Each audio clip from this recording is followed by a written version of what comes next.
What's happening? Starlito. I'm entering into media space with this work in progress production podcast, whatever. We want to create an extension of that. It's normally a group of us, my guys, but it's kind of, I guess, a special edition. We want to do a one-on-one sit down with myself and Young Buck, Cashville's own, and my brother. Just have a real conversation, clearing the air, heart-to-heart, powwow, whatever. I got some questions I want to ask you. Yeah, there's a space for it, and facts. You know, here we are. So you can start with your questions then, since you got questions. Wherever you want to start. First of all, I'm gonna say this. I'm gonna keep it real, cause I know the city. They really enjoying seeing the unity in regards to us being that we did have issues or issue. Let me say that it wasn't even we ever had issues to me. It was an issue that kind of got out of hand.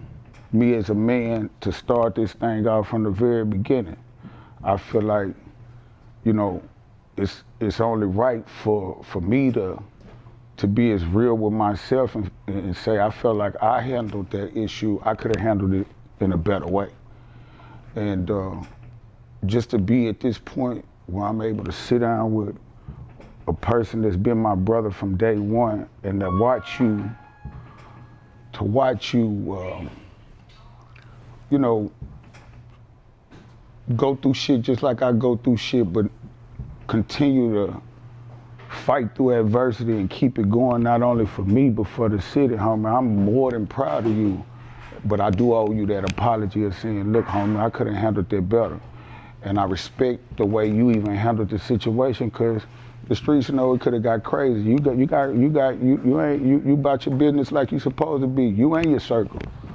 And the same here, and I think it caused a lot of separation just throughout the city in itself. And me being a vet, no matter the outcome, cause that shit was bullshit, but I put a lot on myself and feel like I should have handled that better, because it's not a bigger you, older you, or older me. It's the fact that I feel like, you know, taking it to an issue where I took it to, we didn't have to go there. I think I could have sit down and had this same kind of conversation we having now then, but I also realized you reacted in a situation of how any motherfucker would have reacted. And I just thank God that we were able to get through that to get to this point. I'm a work in progress. That's why this is the perfect platform. I'm a work in progress, you're a work in progress. You know, you teach, I learn, you teach. You know what I'm saying? Different ways. I teach, you learn. It's just about scratching each other's backs, man, when it comes to the city overall. I think you know, speaking from an artist perspective, you know what I'm saying? Like, we have to stick together. You know, so before we got off into anything, I told myself when we had this sit down, I was gonna start this thing out by letting you know, I apologize on my end, my brother, for my actions on how I pushed the line on my side of things. I felt like I could have did things different. And shit, other than that, man, that's real. Let's keep this air clean, you know what I mean? Cause we clean the air for the city to show the city and show the world that you can have differences, you know what I'm saying, and go through things, and then, you know, if the situation is right where you can come together and resolve it like we doing, then therefore make it happen, and it saves a lot. It saves a lot of lives, whether it could have been my life, your life, whatever. You know, like I say, ain't no suckers over this way. You dig? So what? Like for the record, for the public and otherwise, like some of these conversations we had in private or in confidence, and I felt like it was important to display some of that for the public or for people the same way people take in negativity and take things and run with it, you can take the opposite and you know what I'm saying, and I felt like it was important for some of these conversations to be shared. It's real. And this go back to maybe 2-3 years ago, we actually pieced it up, you know Facts. what I'm saying, spoke in person and World didn't know. And left things where it was. True. You know, we probably been in the same place a few times. It's kind of if you know kind of thing. But I know one of the first conversations you had with me about doing some music past that was my feedback, was like, man, I think the same way things went, where they went, you know what I'm saying, publicly, we on the negative side, we can do the same thing, you know, on a more upright and a positive way. So for sure. You know, for me to you, it means something for you to address that in a, you know what I'm saying? In a real way, because yeah, publicly they gotta sense. see that, you know what I'm saying? Like I say, I ain't no perfect individual. I never met a perfect person in my life. But also, I think it separate the men from the boys is the ones able to do it like this. And that's no disrespect to the young ones. You know, certain issues get handled in certain ways, and that's the way, I ain't gonna say it gotta go, but you know, different issues provide different lanes for different shit. Our issue, it didn't provide the lane for the outcome, and I learned a lot from it. And I wanted to get probably a little bit into what it was, what it wasn't, whatever the misunderstanding was, whatever the conflict, you know, what the centerpiece of it, because I think that's kind of the learning tool of it all for not just ourselves, but anybody. Facts. You know, anybody listening or wondering or miscommunication, like man. You know, honestly, that's really what I put it all the way down out there where we ain't got nothing. It was miscommunication. It's me reacting off of what another motherfucker said without even trying to come to you as a man and get to the bottom of it. You dig what I'm saying? Same. I agree with you on But that was a good shot, though. The miscommunication and shit that kind of gets lost in the sauce of you know, people putting what they input. I think it was probably a lot of small things that end up becoming bigger things. But if I could pinpoint, I want to get into like origin story, history for people that don't know. Because for some people, their knowledge of us might come from a conflict or from a negative. And don't even know the history. Right. Facts. And Facts. For me, if I had to pinpoint something as like if I could change one thing, it would have been at a point where I felt some type of way about something, like you said, that I was hearing, some secondhand, I would have just called you on it. Facts. And addressed it directly, and we could have figured out, even if it was agreeing to disagree, even if it was one of us or both of us felt some we type just of could have way, been able to and get some clarity on it, because I took something that to be specific about it, we don't think we here to like. No, you know, we ain't sugarcoating shit. It was like, it was, I guess, right around that time, 2017, somebody that both of us had worked with, you know, creatively on some stuff. They were working with me, and they were like, they bumped into you and was like, yeah, you still working with Star? And they were like, yeah, I've been working on this tour, doing, you know, some things with him. And he's like, yeah, or whatever they said, they still working with me. And the way it got relayed to me was like, oh yeah, I see you on this little tour. And I think they may have over-communicated whatever the conversation, and it could have been just how you was talking to them. You know what I'm saying? But because it wasn't simply that one thing. It was things probably different shit. And I was like, I felt some type of way, kind of just in the sense of at that time, like I probably, in my own mind at least, I was at what would turn out to be almost some sort of peak. You know what I'm saying? Because at the time it was like a 43 city tour. So I resented it being called a little tour. I'm like, damn, like I'm emotion is moving, but I ain't gonna say I did or didn't say it. I really don't remember, but secondhand. I could have said the shit. Yeah. I could have did that. I done said and did so much shit, not to cut you off, that I have to deal with a lot of this shit too, just being honest with myself within the city, because you know, you don't get no younger, you only get older. So in my younger years, you know, the man I was yesterday ain't the man I am today. Yeah. So I could have possibly said whatever the fuck that you was getting relayed to you. I'm not gonna say I didn't or did or didn't, but I don't really remember, cause shit, man, I was out here wilding, man. I done said and done so much. I'm still apologizing to people in 2025 for shit I did in 2004. when I first got on. You did what I'm saying. So, like I say, the man I was But yesterday. it was just, you know, I say that to say if I'm pinpointing like where I'm like, man, if I just picked up the phone or if I like if had I been more reactive immediately, a conversation could have been had and probably dead at the shit right then. Facts. Or just get some, you know what I'm saying, But some understanding. But because it was other things, it was small things prior that made that stick out or stand out more. But that's the point of like a lot of times people can just hash it out, figure it out Facts. before small things become bigger things. Before it get into that, and that's the education of having this sit down and understanding some shit. Even that right there, learning it from your aspect and seeing things like that, is shit I can even implement in my life too. You know, not even just a situation of what happened or whatever transpired with us. So what you was gonna ask me? You said you was starting with a question. Now that we got some of the formalities. What the fuck do you think a 2025 Young Buck and Starlito Starbucks 2 would sound like to these people? You said a tour? A fucking tape. Oh, a tape. Man, What do you, and let me say this first and foremost, because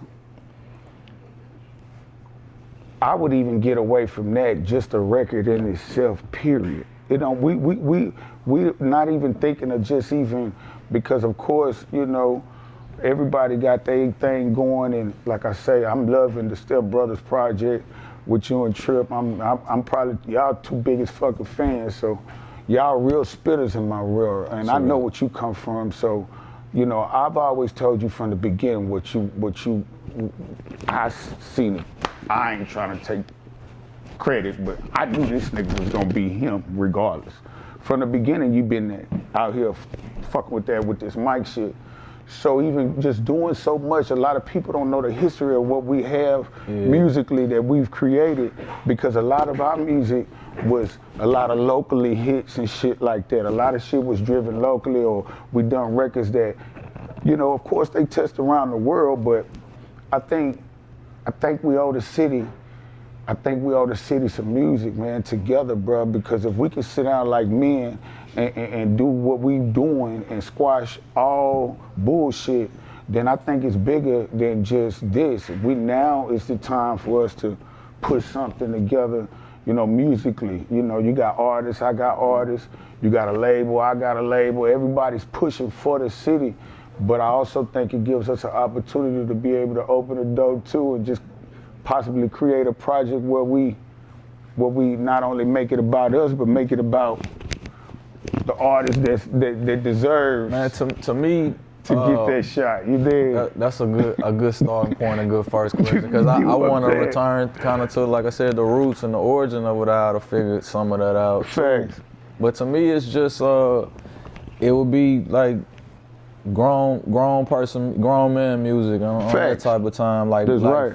For me, my favorite music from you is the storytelling and where you really get into like I feel like more, that's more my peak. depth of lyrics, because you got you got all the rest of the whatever the checklist on like a rapper, you know what I'm saying, the voice, you know, cadence, breath control, like you. Sure. You probably line up two songs, they don't necessarily sound alike. And I look at it like when we started working, it was always like iron sharpens iron, and every time I would look for us to like push one another and not just make some music just to put something out there. Or like, like I don't really subscribe to the thought process of like, for the city, like we both from here, we here, we natives, born and raised, bred here. But I feel like we got talent that's compatible with the top tier of the world. Hell yeah, I respect that. I would hope that it would bring the best out of each one of us. I was taking it back, that's one of my first questions. Like you said, you just mentioned something of always seeing a certain like potential or knowing it. Like, what was your introduction to, I guess, lightweight me, but what was your introduction to me musically? Like, where did you meet my music? I met your music. Shout out to Elroy.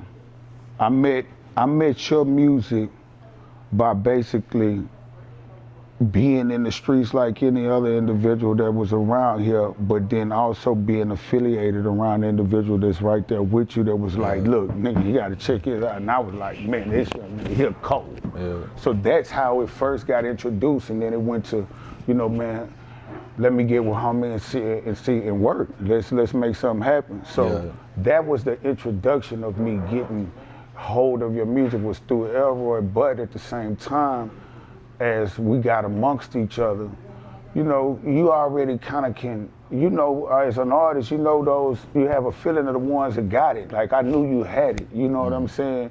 As far as the bars, the lyrics, the whole, you was chasing the understanding of the business just like me too, though, at the same time. And learning as we go with this business, wasn't nobody to guide us. We never had those outlets that these other cities may have. When I say that, meaning like, you know, DJs that's made it in bigger eras and stuff that has a name broader than an artist to be able to break an artist and stuff like that. So my first initial thought of hearing your music and creating music with you was, man, I got to figure out a way to try to get this heard on my platform of to the world. You know what I'm saying? Like you say, it was never about just single-handedly, directly thinking about the city, Cadgeville, cause my whole thing was the city coming along with us regardless anyway. It was always understanding and knowing we can compete with the best of them. And like I say, iron sharpen iron. Every time we ever touched it in a booth, you always was coming with it, whether it was you creating your own lane of music or me creating my own lane of music. I've always felt that you is just as equal as me outside of, no matter amount of records that I've sold or whatever energy of me being whatever I am to the city, I always looked at you as being just as equal as me. You might not got to where you're going and getting now, and I might have been, you know, a little blessed to sell a little more records, but talent-wise, you just as talented or more talented than I am. So I always looked at you as an equal individual, and you showing the world that shit now like I knew you would. You did, to keep it 100. I remember, I think it was like a TIP CD that you was on, like I was probably when I was in high school, and you and Detail, y'all project. I remember first hearing, I guess, like back on the Give Me Room time. That was like, had the teen night going crazy. Yeah. But I remember like distinctly becoming a fan or really propping you up on like this nigga can go from. It's still probably one of my favorite verses from you is Get Your Mob On. Get Your Mob On, Serving the World clip. Yeah, the Jack Zane album. Yeah. At that point, I was like, yeah, he's Get Your Mob On, like, this nigga Get Your Mob On. Like, and so like that's just something that stick out to me as far as, I mean, all that was kind of happening back to back to where, you know what I'm saying, you really couldn't miss like hearing your name. But that was probably even prior to me being able to put a name with a face outside of like probably you and Tate and y'all project that y'all put out. And then fast forward, I remember, cause my other favorite song was like, Daddy, when you coming home? Wish I could tell you, but I don't know. Like, it was between that verse on Get Your Mob On and that song, like I was like, man, this nigga can make a song. Like it was like some Tupac level, like paint a picture with a song. Get Your Mob On, like you was stunting, well they say flexing, you was stunting, and I was like, man, he going down through there. As a youngster, there's somebody not even rapping, not even really trying to rap. I remember that standing out. Fast forward, you wasn't even into the rap like how you was on it. I probably wanted to.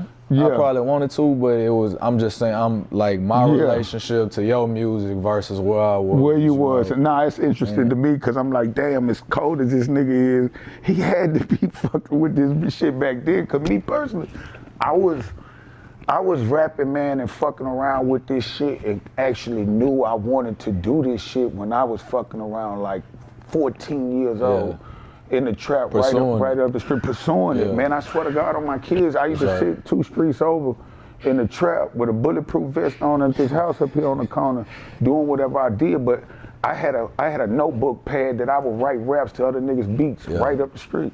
you know, mentally. I'm doing my thing trying to get some bread, but I was so off into the music because back then, you know, the influences of the music was the biggest individuals in the world was coming right through here. Yeah. The Tupacs and shit. I'm 14, these niggas got these niggas riding with them coming through here. Yeah. Bone Thugs and Harmony. I'm sitting right here, slow pull up on 3 wheels with these niggas in the car. As a kid, I'm watching these, I'm sewing these niggas, so in my mind, nigga, I wanna, and you see these niggas on TV, then you look up 8-Ball and MJG with Pete coming down the street and shit. Yeah. You know, you seeing this shit. Pistol at that time, you know, and all I was just about to say that's fascinating to me, because on the flip side, I didn't see it as directly. You know what I'm saying? Like I said, that was my motivation. Was young and putting music out, and to me, it was L.A. Mike getting his hair cut at the same barbershop as me. And that's what I'm post on the wall, and this nigga might walk in, and my cousin cut his hair. I'm like, so he was as big as Snoop Dogg to me in that time. And that same time when I was getting hip to you and your music, Quanti Cash was Master P to me. Same you know way. what I'm saying? Because I'm from East Nashville. So, but and that's crazy you say that with Quanti. Cause shout out to Quanti, but it's crazy you say that because Quanti was like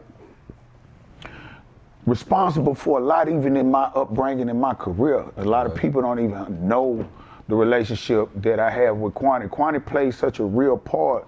He was the one who started foundating, at least for me, he one of the first individuals to pay me for a fucking verse. That's hard. You know what I'm saying? I was around here just trying to get off and understand the business, and I'm creating a buzz and a name for myself.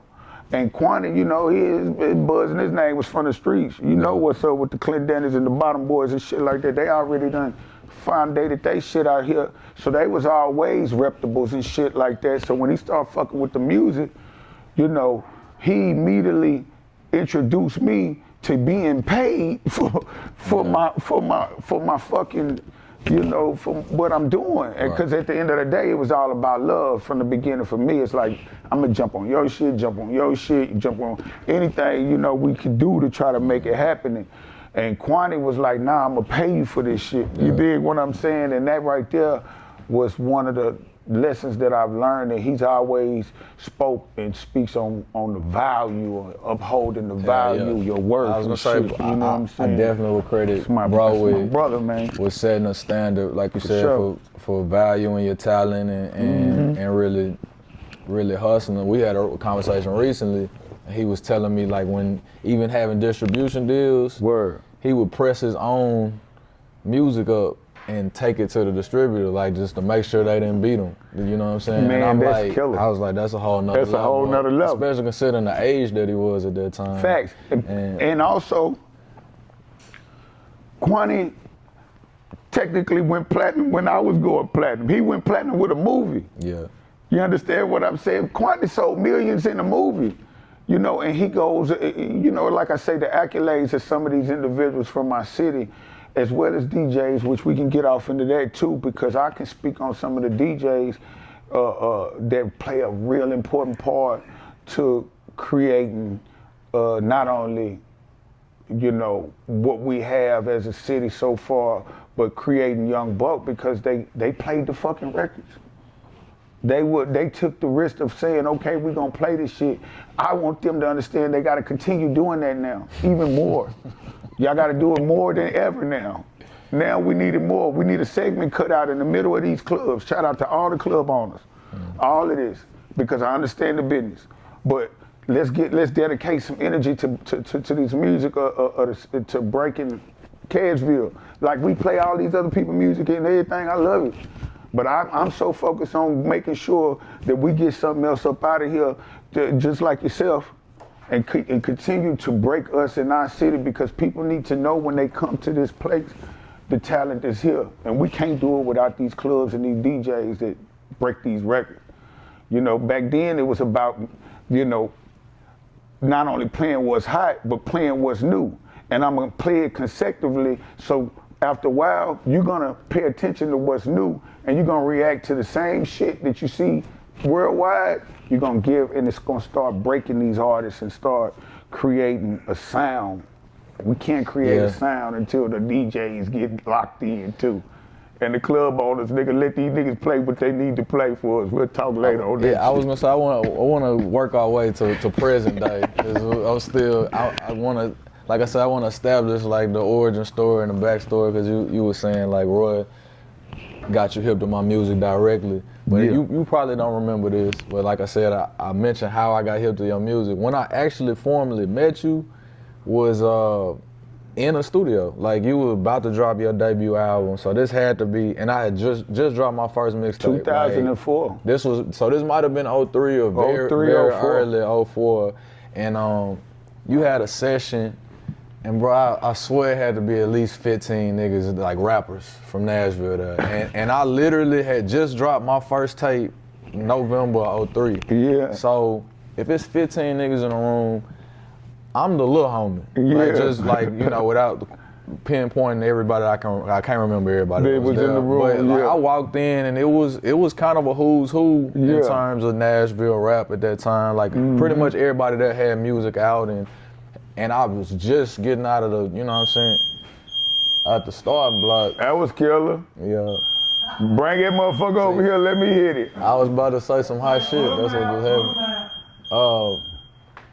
But like that session, I walked in there and I kind of like, I was like, damn, you know, I was happy to be there, happy to be invited, however that went. But it was definitely you reaching out and, like I said, inviting people inviting in the city, yeah. And at the time, I think it was like you was kind of like working on a compilation, or what ended up happening is you shared a lot of the music that you was working on at the time. Cause I remember hearing Stomp on a different beat at the time. I remember that's true. Hearing T.I.'s verse. T.I. verse, and then when it came out on the album, I heard Ludacris verse in the club with Jeezy and BMF niggas like sometime later, and I was like, damn, that's that song I heard in the studio. It was on a different beat and shit. On me. So you played a lot of the music, and like I said, you probably don't remember this. Me, you, and Kwani actually did a song that night. Like, it was I remember that. Yeah, I remember that. And it was. Did we ever put that song out? Hell nah. I mean, what the fuck? I remember that song though. I remember. But it was like two things. Like, one, like I said, I was happy to be there and just appreciated the hope that came with it. Just like, this is what I want to do, and I'm in a room with people that's actually doing it, kind of thing. But also I remember, because I got to laugh about it. I kind of got treated like the little homie. I don't mean nobody treated me no type of way, but like the energy was kind of like, man, why this nigga here? Like, he ain't did shit yet, or like, you know, for the people that knew who I was, it was kind of like, damn. That's that bullshit ass Cadsville mentality we done had so long. I mean. Honestly, because it ain't that now, but I'm gonna speak on the real, man. Saying, that's that bullshit ass mentality we be hating. Everybody be. I ain't take it no kind of way, but I got more work to do. Nah, it's real though. I see what you're saying. So, but we did a song. We actually did a song, and I probably left the studio knowing the shit wasn't never gonna come out, kind of thing. But it was just, nigga, how did you know it wasn't coming out? Man, who put it? Who did I? It was on a song that I did. We was just in. Like I said, there was so many people in there. It was just like we was just doing shit. And then we used to have all them nights like it. But this was early on. Yeah, is what I'm saying. Like, this was before like, the push on. So all right, so fast forward, like I say within a year, maybe 8-9 months, I was shopping for a deal. You know what I'm saying? Just how fast I dropped that first tape. I dropped another tape 3 months later. I dropped another tape 3 months later. After that, Grey Goose hit between that. I dropped another tape. Yeah. And I'm in between working with Yo Gotti. I'm down here with Cash Money. It was like, and somewhere maybe 6 months later from that time in the studio, I was coming out of Boots Reverb. And that's the second time we interacted with each other. I'm walking out of Boots Reverb, or I just remember it was on the sidewalk. You know, it's like Printer's Alley downtown. And I bumped into you, and I was like, bruh, I'm trying to get a deal. I got some shit going on.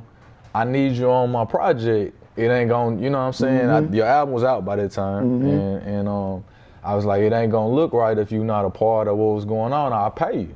I was like, what do you want for a feature? And man, you told me, and I never forget, you was like, man, I can't charge you. Oh God. Like, I remember and I was like, damn, that's real. I was prepared to pay the fee, because it was a means to an end to get out. The same thing like you said about Kwani, like, I'm at a point in that 6 to 8 months where now people paying me to get on songs and shit. I'm doing shows and otherwise, and like you was out of here, you platinum artist, and I'm like the same way that I kind of recognized I wasn't there yet, I hadn't did the work. That time, like I tried to pay you for a feature, and you was like, nah, bro, it's nothing. I can't charge you, and I was like, okay, well that's real. And after that, we started working. You know, I think maybe bitch up. I think that was like maybe a year or so later before we actually started putting some plays together. You was on my second single, Tear It Up, produced by Nitty. And we did a whole lot in between from that time, from let's say 05 to we did the Starbucks project in 08, I believe. And then I was doing those Back on My Buck shits. Yeah, that was, I think, after that. Yeah, after that and but shit. You put me on a couple of the Gangsta Grills. You jumped on the Back on My Buck shit volume 1 or 2. It might have been both of them. I don't know. One of them. I know Drummer Boy on the way down here now. I told him I was doing this interview right now. He on the road talking about, man, I ain't gonna make it in time. I said, you probably won't.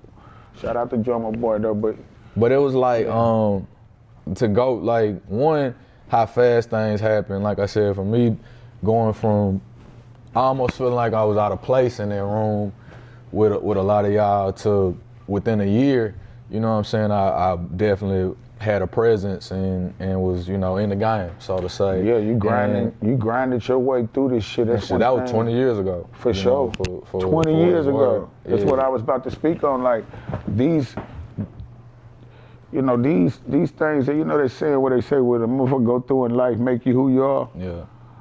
Honestly, man, when I sit back and look at all this shit, man, and then see where you are and where I'm at and all the shit I've been through, and then I'm pretty much sure the things you've been through itself, you could agree to what I'm about to say is like, I wouldn't change shit. Because the experience of learning to make it through the things of what a motherfucker consider the worstest times of his life or career, to be able to make it through or to be able to experience and get past shit is something that can't be taught. You gotta go through it just to even understand it, to be able to teach it, to tell a motherfucker what and what not to do. You know, because you can go off of your own experience. So, you know, watching that grind that, like you speaking on, that we done had musically from 03 all the way up, you gotta go through these years. That's what people, I think, need to know the history, like we letting them know the history. We talking about 20 years of us grinding, making music, you know what I'm saying, whether it was together or individually, but grinding and keep going and keep mashing to get to this point. So, you know, I'm using this to tell artists, let us be the example of understanding that, you know, this shit may happen overnight for some artists, but it didn't happen overnight for us. Cause you said 14, it was like you was on it. You was on that. You was writing. I was writing this shit. That was, you saw that as your path. Yeah. So how I'm trying to think, how old were you by the time you signed and it went? Well, by the time I was 13, 14, I was really actually like damn near 10 years. I guess my math. Like, so from there that's when I was around Cash Money, and my passion and shit drove me to, you know, lead me to be able to get amongst them. Like I say, the aura of us put us around there. A lot of the guys that was in position and shit brought me to the table and shit with them. And in my mind, that's where I was gonna be. And I was around 16. So it had to be like 16, 17, somewhere in there, you know, when I first started to come around with them. I rocked around them and never signed a contract, just being a part of the crew for years and years and years. But, you know, it was just based off of the relationship that had developed with me and of course, Baby and all of the other artists. I started feeling like I was getting lost into just being a part of the crew versus being there to be an artist, because I didn't feel like I was getting that opportunity. So that was around 16, 17, you know what I'm saying? I probably rocked around them up until I was like, I would say 16 till I was like 20. Around that way, because I signed my first deal with G Unit, I had to be around 21, I would think 22, somewhere in there, you know, it was 2003. Okay. Hell, I'm young as a motherfucker. I ain't numbered 44. 40s is the new 20s, niggas. You dig? So, yeah. You know, so somewhere, you know, I might be a little bit off on the numbers for niggas sitting there doing the full math. Like, this nigga. Nah, but the point, the reason why I was asking them details was like, that's, you know, you had to commit. So, you know, you even more so, even longer, had an earlier start. Like, I committed more than half of my life to, you know, to this. For sure. To the art form, the craft, the grind, you know, to the point where it become your livelihood. Your livelihood, like your whole shit, yeah. But I just think that's, like you said, you saw it. I did. You rubbed shoulders with stars that came down the street. Hell yeah. And enough to where like seeing was believing. That come up for me was like, from the time I locked in on it was a shorter journey. It wasn't overnight, it wasn't quick or easy, but it was a shorter time span. A shorter time span. And I think it was, part of it was because it was so much like just trying to make it out, trying to make something happen. Facts. That it was just like turning this hustle into something, you know what I'm saying, worth. Facts. To be worth something, man. I mean, I always say I'm like fortunate that it happened. I heard you say like you wouldn't change anything. Like, I mean, obviously we can't rewind time, we can't change things. But what do you feel like if you had to highlight like a high point, low point, or we kind of within our conversation we call it a rose and a thorn. Yeah. Of like your career, your journey. What would you classify as like the rose or the bright spot or the, you know, highest of highs and a low point? Because a lot of it people may be aware of, because, you know, you as a public figure, a lot of things happen in plain sight.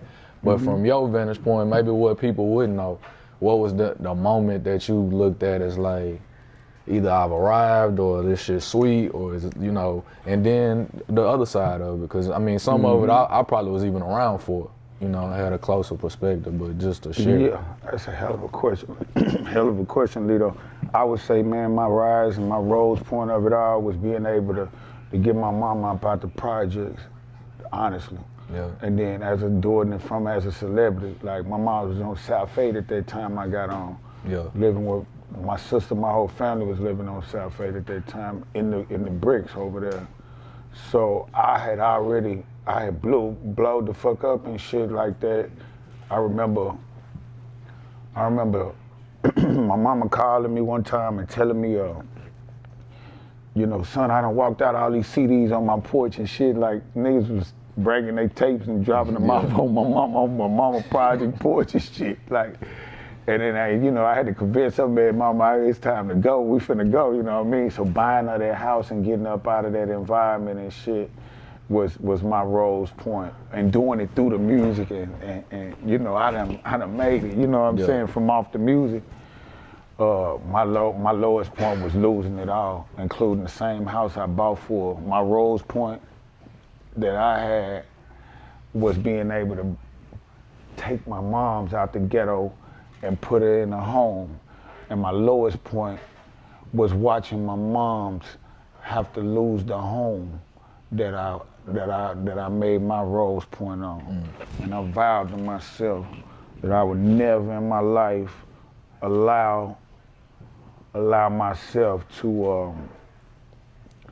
to have to go through some of the things that I went through in my life, far as that I knew I could control. Because I learned I can't worry about shit that I can't control, but the things I can control, start doubling down on them. And number one was myself.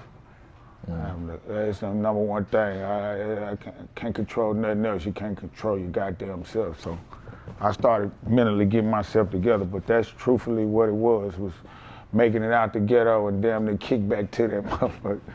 And the thing about it, I realized, like, man, honestly, I never really felt like, even in my highest points and shit, I really didn't have that feeling of like I made it, I guess, because I was still in the same environment that I come from around all these other individuals that ain't really made it. That's my bros. I really want more for me. I want the same for these. So it was like, survivor's guilt. Yeah, they say. Yeah. I never really felt like. So I was almost like 1 foot in over here in this shit, in the music, and one foot out. 1 foot in the ghetto, 1 foot out over here in the music.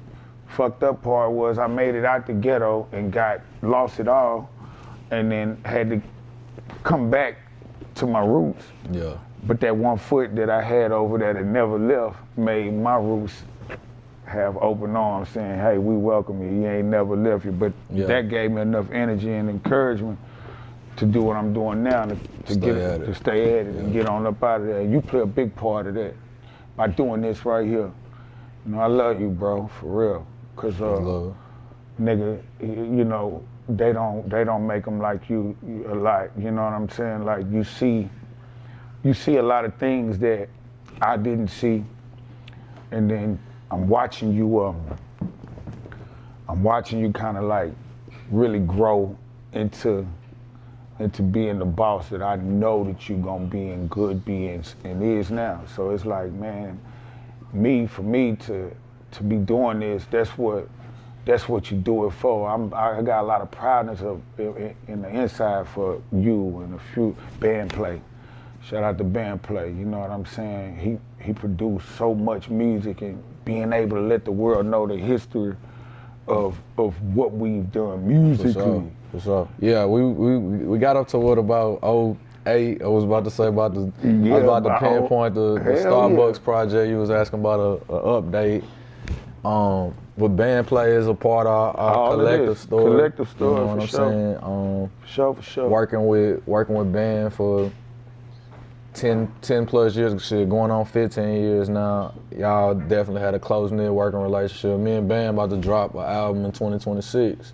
I don't want to release the name of it yet. It's a part of the rollout, but shout out to Band. I need a verse. For sure. I need to jump in there. And man, I was asking you that question, and I had a few more things that just kind of was in the front of my mind, because like when we talk, you know, off camera, we've talked separate.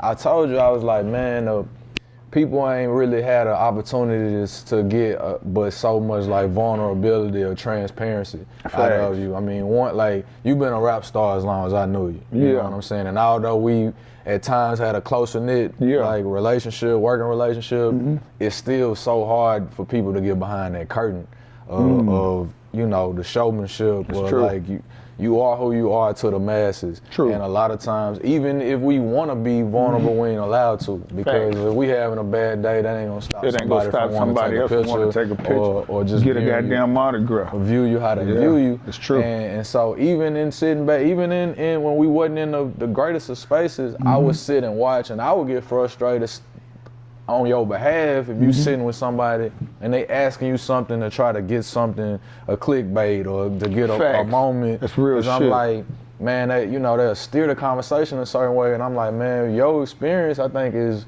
vital. It's so important for somebody trying to do what you have done. Or even for me, like I said, I had a bird's eye view for some of it to learn from. It was like, I still managed to make some of the same mistakes. But some things I was able to say, okay, if I had that kind of, you know, leverage or opportunity, I might do this with it. You know what I'm saying? Just because I was there, but everybody wasn't there to see this shit. Or people probably could never understand like certain aspects of the pressure that comes with it. So because they ain't there. That's part of like my aim is to get you to tap into like some of your story that's probably like untold, unknown, you know. But up to that point, like I said, like, okay, we worked closely. We did a lot of music together. You featured me on several tapes. You was on a few of like my remixes. Anytime I had something bubbling, or it was like you definitely, you know what I'm saying, was in support of it. I mentioned it before, but like took me on the road with you. I want to say like 06, 07. I remember we did a show in Maine. I had never been to Maine at the time. We did a show in New York at one of them spots that's Man, like me and Arrow was just talking about that shit being on that road back we then. went to we hit a few spots. Chicago, and Detroit. I got body slammed by the police in Chicago. Man, fucking with Fat Joe in there. Hey man, fucking with fucking Fat Joe there, man. I was when I think about it, man, I was a wild boy, man. Yeah, we had some wild shit. Times. But like, you know, people don't even know some of this shit. I don't want to even when you mention that. like, you know, you had 1 foot in, 1 foot out. Yeah. It's like it's a gift and a curse. You know what I'm saying? To be so much a product of an environment or so authentic and true to something that it can, in fact, kind of be a lot of it's gravity with that, and it kind of pull you away from where you're supposed to be. Where you supposed to be. Because like I said, you was a star, and you was a star to all of us. Facts. But I was guilty of some of the same things, of feeling like, man, I feel like I'm less than if I'm not touching the turf that I come from, or if I'm not seen or whatever. That was the same, you was like, man, that's that Nashville energy. I think that's another part of it. It's like, we can be doing great, but it's worth nothing if nobody like sees it and they can't be able to absorb and share with it and feel it. And this is something I shared recently that I just kind of like came to terms with. When I was in that system, signed Cash Money, Universal Motown, and otherwise, they had moved to Miami. And I used to be so torn of like being down there. They had 5, 6 studios at Circle House, I think it was. Circle House, Not Hit Factor. It was a Hit Factor.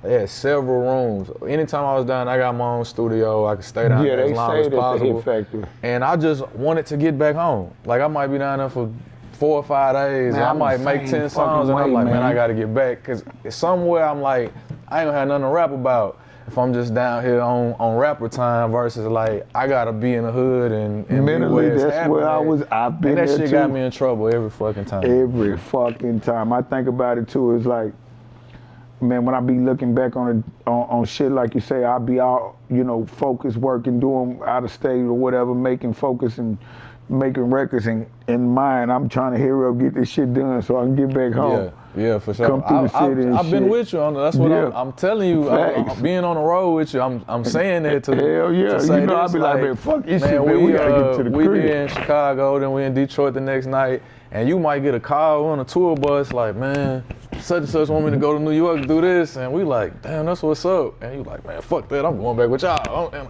like, even to that was one of them moments. I'm like, man, this nigga crazy. Like, but I'm kind of guilty of the same things in my own way. Like, the scale of what I was doing wasn't as big as what you was doing. The moves I was making, it probably wasn't a check at the other end. But it was still the same action. But it was better than what I came from. Facts. But I couldn't see it like that. I couldn't get out of my own way to just lock in and me too though, man. I was do the work. I was in my own way. Yeah.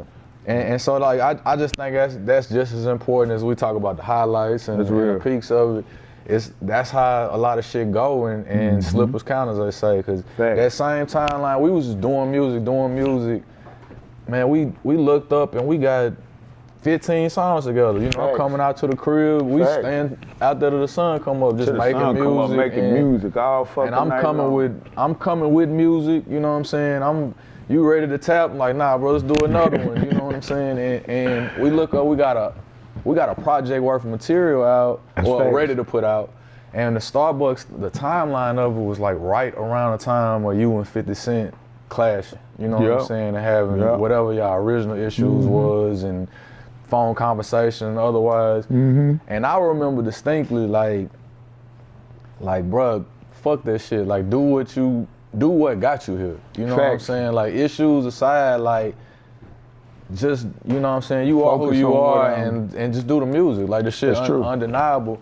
But when we did the Starbucks project, and it's just a part of our story, that's why I'm highlighting it. It was like, you know, I was still out the trunk. You know, I'm networking with like independent distributors. I'm signing everything, but I'm like, I'm over here with this machine behind me. Right, but it's like now you're kind of at odds with it. Like a motherfucker. Now I'm at odds with the machine that I was once with. And we made you know what I'm saying? I feel like we made a dope tape. and it just kind of like got lost in the middle of the bullshit, the timing of the record. To me, I was like, let's do this in spite of this. Word. But you know, the energy of that was, I can understand. You know what I'm saying? You really couldn't avoid that because of what was going on around you. And simultaneously, you know, I had plenty of bullshit going on in my own. You know what I'm saying? I was trying to work my way out of all the shit that, you know what I'm saying, that was going on in the public eye. Just you end up buying yourself out of it. It's a question I asked you. Like, I never really knew the business of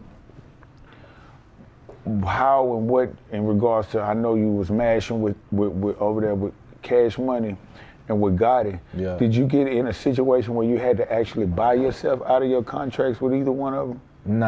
Nah, it wasn't a buyout kind of thing. It wasn't a buyout. I wouldn't stunt like that's what it was. It was almost more of a like expiration of it because I signed in 2005. You know what I'm saying? I signed early in 2005, and we reached it where the terms of it just kind of exhausted to that same point. If I could do it over, them times when I had access to they resources, meaning to just stay down there and record, I would have locked myself in the studio and made them keep spending money on me until they got tired of spending money. Instead, I'm back and forth and getting into trouble and, you know what I'm saying, in the news and other shit. And that part of the business skipped over, but I get what you're saying. I think the same way at times about shit. It's like, you know, from the whatever, you know, however it went up front, the rest of it, we was working at the time. This is the way it was like kind of fed to me, was we was working to release the second half of a budget. That's like kind of, I guess, how the deal was structured at that time. We got half the money, and when the album get approved, we get the second half of the first album budget, and then we go into the second album and get the first half. We never got to that second half of my first album budget. Yeah. And in the process, like, it was money spent, you know what I'm saying? It was a lot of shit. I learned so much. I feel like the lessons was more valuable than whatever money that was made or spent. But knowing the business of it more so now, I would have made it where like y'all gonna have to figure out something to do with this shit because I'm gonna just be a nuisance and this nigga won't leave the studio, you know. And my skill set, I'm gonna come up with something. But I was the same way, kind of pulling myself away from where I needed to be, where I earned my keep to arrive at. So fast forward, and then it was like chasing a single. The way that the industry was kind of the shit was brought to me is like, we need a single. What's the single? What are we gonna work? Like, never mind if I'm putting music in the streets. We need a single. We need a single. That's how most of the labels. And it got to a point where I'm like, man, I don't want to play the single game no more. I started to see what the power of the internet and that we got these tools and these resources and there's people that's getting on and getting hot without a single. You know, just by the access point that people got to their day-to-day lives, YouTube and vlogs and the mixtape sites. I'm like, man, this niggas is touring without a single, just off of a hot tape. So I just started just focusing on my artistry. At the same time, Cash Money was going in a different direction. I still was locked in and working with Yo Gotti even closer. You know what I'm saying? I was on Cocaine Music 1 through 6, I believe. For sure. And on the road with him, we was working songs independently, right? Even though we had a situation, we was functioning as an indie, pretty much in certain regards. And we got to a point where it was like, man, that shit is up. We can do a new deal. And I was just kind of, I felt like I had got enough game, so you ready to push on your own. Yeah, and I was like, I'm gonna just figure this shit out. But it wasn't a buyout kind of thing. Yeah. Because just frankly, like, they wasn't really in that much deeper than that front half of the advance and whatever was spent along the way. And I do salute them for not like trying to tie a nigga up in some I was just about to say that, like, that's respect to Yo Gotti for not even trying to, and even the Cash Money. And Cash Money, both of them really. On one end, giving a nigga a chance, on seeing whatever they saw. And giving a nigga a platform and allowing invest, and then allowing you to blossom and go be the best you can be without adding on any extra bullshit. When you said you was around them for a long time with no paperwork and otherwise, like, teenage years, like 16 or 20 or something like that. On the flip side, I got right into the mix of doing business. Business from the beginning. And it was like, shit, at times I'm young, and you know, then you had this other side of shit when you at home, when you go like, man, why when your shit dropping, why you all of that and shit I'm come like, through. man, that shit it weighs on you, and now you looking at these niggas like, damn, these the same people that cut you a 6-figure check and embrace you, like, you know what I'm saying? Yeah. Like, and I looked at that shit like, when it ran its course, when I got to a point, I had learned so much. I had just like tucked away everything. Like I kept my relationships intact. Like it's so many people, even to this day, that like I cross paths with, and I'm like, man, I met you in 2006 on a promo run. I was just with somebody else. I was just in the room, but it's like making them connections. They still valuable when I'm doubling back and doing promo. And there's so many people that have come up. Facts. And you was interning over here, now you running some shit. They running some shit. And it's and like, see, I learned a long time ago, man. I was, you know, with 50, man, he had me around, you know, some old major ass billionaire dude, but he had said something stuck with me my whole life. And man said, man, you know, some of the most important people you're gonna meet in your life is gonna be people you didn't grow a day up with. That's because they only got a chance to judge you for what's in front of them. They don't know your life. They only dealing with the person right then and there. And those will be some of the most important people in your life. I say that because a lot of people that's been instrumental in my career and just life in itself has been a lot of individuals that I didn't grow up, spend a day around growing up with and shit. So, you know. But it wasn't a buyout. It was just, it ran its course, and I was able to pivot. And honestly, at the time, it was kind of like, fuck it. I'm just coming out of this shit. I'm like, I'm gonna just follow my gut and just go with my move. And at that moment, it's like I went up another level. The first project I dropped coming out of that shit was At War with Myself. You was actually on that project too.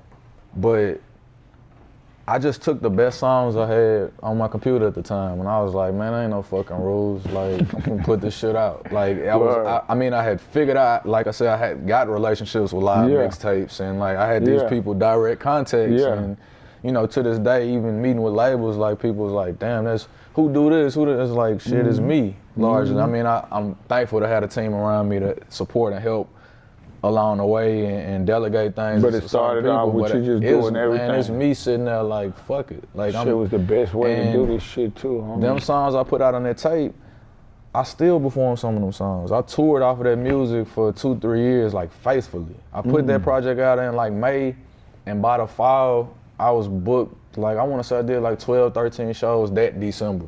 You know, just like month to month I was booked, I was on the road, just taking my career into my own hands. Like, get money. And fast forwarding, I think this might have, just as far as our story goes, that was like 2011. I know when you went away, got locked up 12. 12, I got out in 14, I think. Yeah, it might have been between 15. 12 and 14. And I went back for another year. Around that time, after Starbucks, which was 08, we still worked. It was just kind of like our relationship was almost one foot in, one foot out, because we both had so much going on. And I just kind of charged it to that. It was street shit. Hold on. It was street shit that was getting tangled up in between misunderstandings that we had to come to terms with. And we still was working, and it was just kind of like, you know, then that situation, like at the time when you went away, we wasn't exactly seeing eye to eye, so to say. But, you know, because I rock with you, and I felt like our history up to that point was worth more than having indifferences. And otherwise, I don't know if you remember, I wrote you while you was down. And that was that same time frame from 2011. I ended up doing a distribution deal in 2013 with Empire. And somewhere around that time, and it was working for me. That was my first time really making some real money off rap. You know, and the same thing we was talking about, this is 10 years in. You know, so the same, like, it may have felt like overnight to but that get shit to was surface real, level, but to really get to it was a 10-year journey.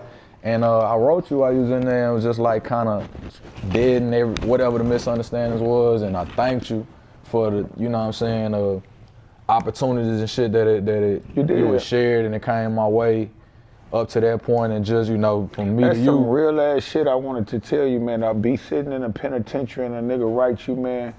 That don't happen. That shit say a lot about you, Lito. Yeah. That need to be highlighted. You know what I'm saying? Nigga in prison, man, they holler mail call. Nigga know what it is, and you look up and see a nigga write a nigga, man, that you grow up and come up with, and they show us, they say a lot. They need to know this type shit. I'm glad we doing this type shit, cause this shit is all real. This ain't no rehearsed shit or none of this shit. This is just genuinely sitting down and having a real convo, homie. That's what makes this special. But I just, it made me think back when you know, like, damn. And that's why I'm even like, on moving forward, I wish that we had carved out that kind of moment of clarity to get some understanding, because that's what I'm saying. It's things that happen behind the scenes that people wouldn't otherwise know. You know what I'm saying? Like, that's gangster. That's why we here. Closed door conversations where it's like shit had to get hashed out, and not in the worst way, but just we had to come to terms about different shit. And like I said, it was a lot of street shit and shit in between. It was but a at whole that lot time, of street shit. Then and it was also like, man, updating, like, man, this is what I got going on. When you get out, I got these people over here, like, you did.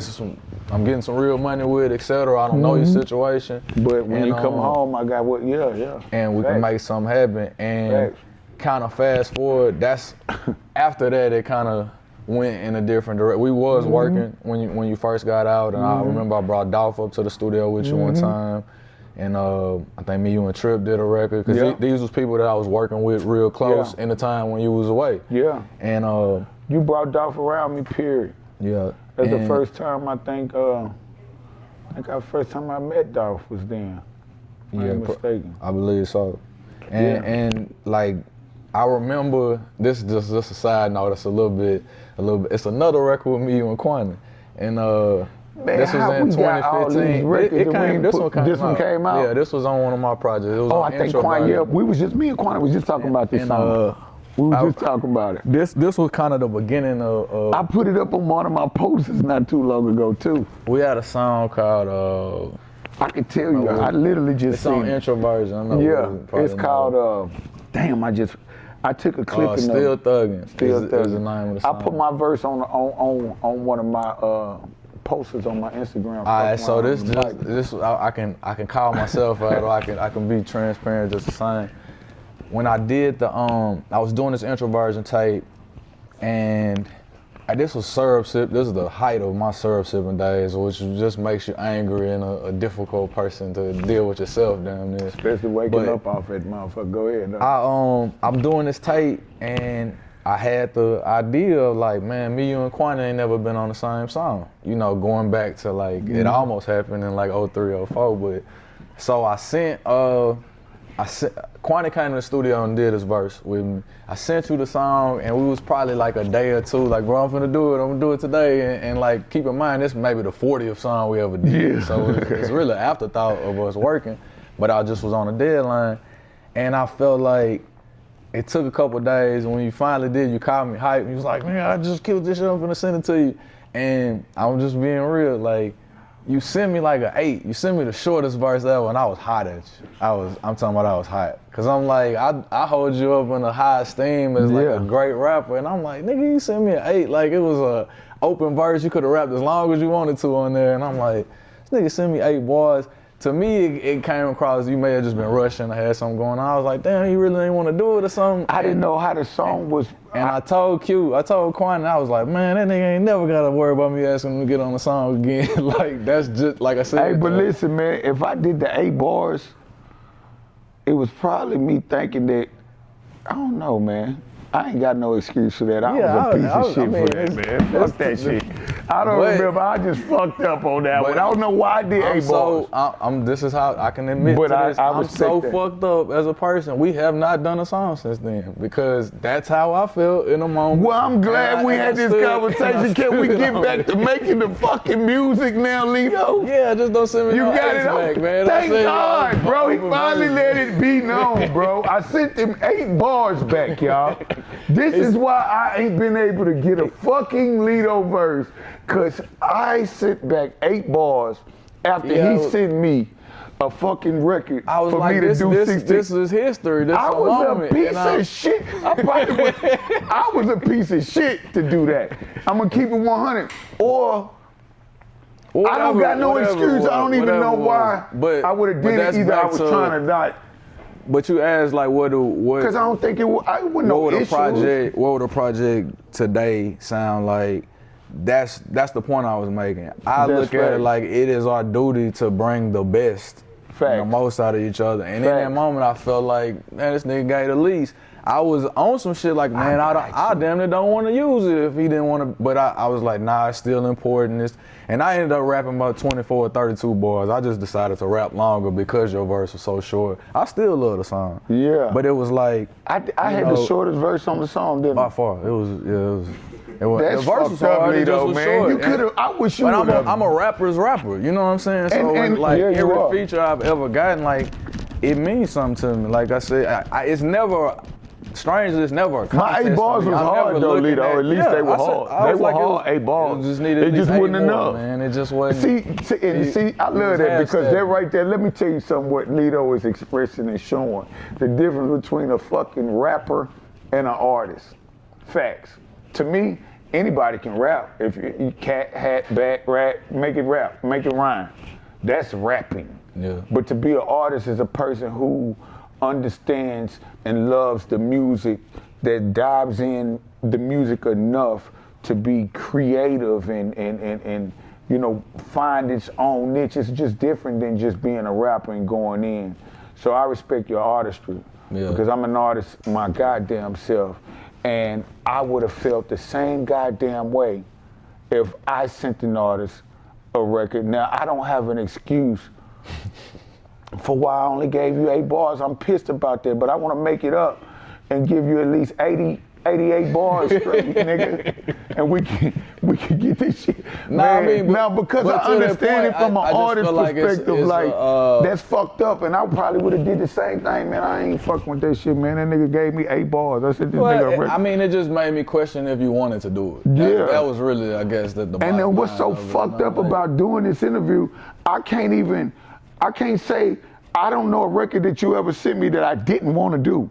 So I don't know why the fuck I only did 8 bars. Yeah. Maybe we need to revisit that and I need to go ahead and put that's gonna fuck with me mentally forever until I figure it out. I mean, it's just, you know, like I said, small things become big things because like in a good way, timeline, that was like 2015. That's the snowball effect. That's why when somebody puts something else in my ear, that's why it ring a little louder, because I'm already kind of feeling like it makes sense. Bro might not really be fucking with me like that. Because keep in mind, like I'm going like this at the time. You know what I'm saying? So I gotta be mindful that everybody don't like that shit. You know what I'm saying? So I'm guarded, or I'm looking at everybody like shit. I don't go nowhere where I'm not welcome. Facts. Kind of thing. Like, and I ain't fucking with nobody who ain't trying to fuck with me. And, I get it. And just another side story, because like I said, I remember certain things like so vividly, and that probably speaks to like how I valued our relationship, even our working relationship, and namely because of how serious I take my own work. You know what I'm saying? Facts. What I, like you just acknowledged, like what I put into it. For what it's worth, like this shit mean everything. It should mean everything. I understand it. I don't do shit for nothing. I understand. So you may or may not remember this, because these are just the bread. Another bullshit one? I don't know. I don't know how to take it. It's my. Let me hear it though. I want to hear it though. That's probably why 11. Let me hear this one. Same song. So I felt some way about the song, but I was like, it was what it was. I still, like I said, put it out. People liked it. I love the song for what it's worth. And man, I was at a studio. I don't know if you remember the little Italian dude, Pino, had the studio, I want to say over by 100 Oaks at the time. I'm at the studio with Hot Boy Nitty, rest in peace, and 6th Street Lil Mac. And I was trying to make them a group. I was trying to get them to form a 2-man group. I looked at what they did as being, it could have been Boosie Webby 2.0. It was like what me and Trip got going, like, but just more gutter. Like I felt like they was the cream of the crop of Nashville rap talent. I believed in them individually, and in the gutter, and they rocked with each other. For sure. So I had them in the studio. I put them in the studio with me, and they got on some mixtape shit with me. Like they literally standing in a booth together rapping. It was like some magical shit seeing them work. I put them on the remix to that song, Still Thuggin'. Now this is, you may or may not remember, bro, I walked outside to get something out of the car and you hit the corner and pulled in the driveway. Keep in mind, nobody's talked to you. You used to record at the studio. You used to record at the studio. Bro, you pulled up and I'm like, damn, I go, bro, like, I'm thinking that maybe Lil Mac or somebody had called you up there, and I'm like, what's up, bro? Like, we in here working. I got cameraman here. We can shoot a video. I just put them on the song that you did on my tape. Like, come on, let's shoot a scene of the video. And like when you pulled up, it was like your vibe was off. And I'm like, where you coming in? And he was like, man, I'll be right back. I'm gonna pull back up. And you know, Mac was working with you directly on your label. Me and Nitty was working real close. I'm like, I didn't know why you was out there, why you was pulling up, but I was like, oh, perfect timing kind of thing. In that moment, I set aside how I felt about the song and like, shit, let's work. This is the artist you working with, I'm working with. You happen to be here and you was like, man, I'm gonna pull back up. And you pulled off. And I was like, I probably was arguing with my bitch or something. It had to be some shit but like I'm that. like, I went back inside, I'm like, somebody called, bro. They was like, nah. So I was scratching my head, I'm like, why the fuck did he just pull up right here? But because I probably was recording or came to record. My theory is that we was on Instagram shaking it in the studio, having a ball, having a grand time. My perspective was when I sat with it, I was like, damn, is he mad that we're recording at the studio? Is he mad that I'm working with his? I couldn't figure it out, but something was off. You know what I'm saying? Something had to be off.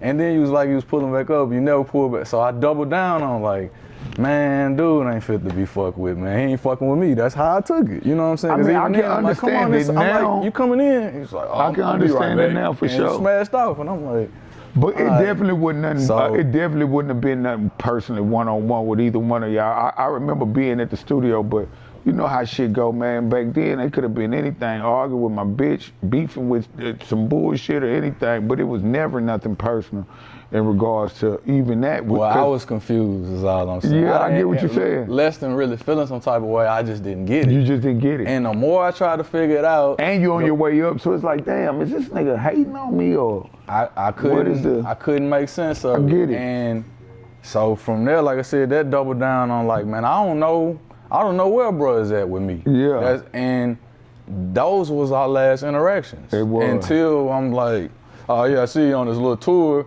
And I'm like, now when you line all this shit up together, I'm like, what the fuck, bro got a problem? Like, what the fuck I do besides come up? You know what I'm saying? That's how I felt. And then so, I get it. So that develops a chip on your shoulder, cause now I go from like looking up to somebody like, like I said, even when you down, and I'm like, hey bro, I got some shit going on, like, let's get it. And then you get out, I'm like, what's up, bro? What's like, hey, this what I'm trying to, involve you, include you, and it's kind of like, I was going through, honestly, when I can say this, and not to cut you off, I can realize mentally, I was going through a lot. Mentally, I can honestly say this, Lito, during those times, because now I'm hearing you and where you were speaking off in the time frames of what created the energy that I was given that made you create the feeling that you got. Yeah. The timelines, homie, I was going through so fucking much. I can't even find exactly what it was because I'm fighting cases. Yeah. I'm doing this. I was in bankruptcy. I'm losing this and that. In those gaps and shit, I had so much going on mentally. I cannot put my place into say, I did this because of this or whatever. But I can say that that's some of the most drastic times in my life. Yeah. Of going through shit outside of, just dealing with the music. So I could have very much so came off fucked up.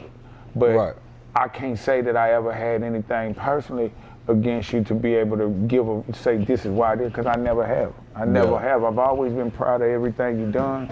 I've always been, a fan of pretty much everything you do in music and shit like that. Because we come up with it, you gotta understand, I might have hit that mark a little bit before, but shit, homie, you done hit that mark now, and if we like I say, we there. You're there. I know you're there. You know what I'm saying? We're there. So yeah, I just wanted to offer like my perspective of how, because it wasn't just a thing. Cause even like and the people need to hear that. Yeah. People could view shit how they see it from their vantage point, and I'm like, well, it was actually like a trickle down kind of thing. It was like, cause we went from working, locked in, to, you know, some shit in between, to still working, to kind of, and then it got to a point, and I'm like, shit, we out. Men and shit, we niggas, we come from where we come from. So if I feel like I'm not a person gonna ask nobody for nothing twice, type of time. So I'm like, you fucking with me or you not? And then even worse, even more so is you with me or you against me kind of time. Like that's just something that we were. So moving forward, you know what I'm saying, we get to that point and I'm feeling some type of way and you know the rest is history. It was what it was. But even more so, at some point on the other side of this shit, I was able to probably like empathize and look at it like, man, bro, probably going through shit that nobody would know. Cause a lot of it was happening in public, but I could only imagine. Cause same time, like even when the bullshit happened, shit, I caught a case publicly. It was in national news 2 days later. And so it's like, man, you gotta prioritize like what's real. And I'm like, so on one end, I got people, oh man, you went outside. Then it's like, oh man, you stupid, you crashing out. Like, and I had to realize publicly, like it's no win. You know what I'm saying? There's no pleasing everybody. There's probably no right answer or response either way to any of them situations. But it forced me to look at it like, I could only imagine. Like you said, you're going through this, that, and the third, and literally, and I'm like, hey bro, I need a verse on this song, because I know the feeling of like, man, that ain't really even quite what I'm on right now. You know what I'm saying? But I fuck with you enough to do it, or I don't want to not show up for you, but I can barely show up for myself type of true. time. You know what I'm saying? Because I definitely went through that to the point where I had to take a step away from the music and give more priority to other life shit. You know what I'm saying? I took like a 3.5 year break, like, you know, shit, pretty much myself too.